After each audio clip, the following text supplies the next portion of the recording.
Новинарите на глобално ниво се изложени на зголемен ризик од апсење, а Кина, Израел, Мјанмар се прогласени за најголеми земји кои притворуваат лица од медиумите, според најновите податоци на Комитетот за заштита на новинарите.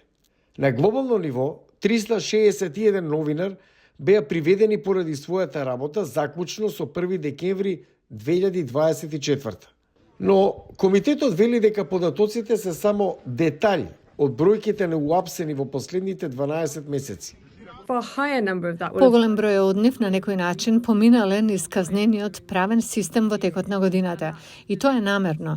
Таа зголемена криминализација што ја гледаме врз новинарите е намерна тактика на владите да ги замолчат новинарите. Неколку земји, вклучувајќи ги Белорусија, Русија, Виетнам, Иран и Еритреја, имаат голем број на затворени новинари. Во Израел, бројот на задржани во притвор е повеќе од двојно зголемен. Комитетот за заштита на новинарите вели дека тоа е модел на цензура. Тоа вклучува убиство на новинари, притворање на новинари, замолчување, таргетирање на медиумски објекти, повлекување на владиното финансирање од израелските весници како Хаарец. Израел не одговори на барањето за коментар, но претходно негираше дека новинарите се мета.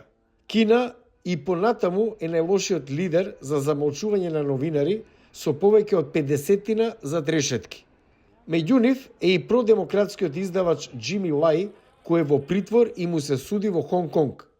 Лај се соочува со обвиненија за национална безбедност во случај кој нашироко се смета за политички мотивиран. Неговиот меѓународен правен тим вели дека случајот покажува како се злоупотребуваат законите против новинарите.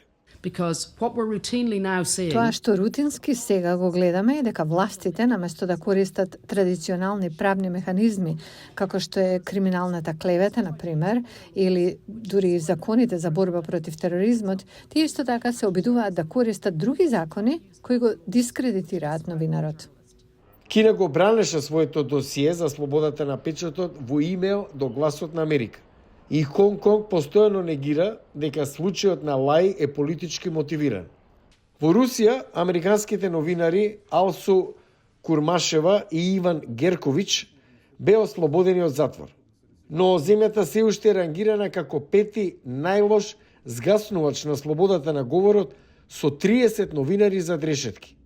Во обројките на затворени новинари на глобално ниво се вклучени и оние новинари и соработници од Гласот на Америка и неговите сестрински медиуми.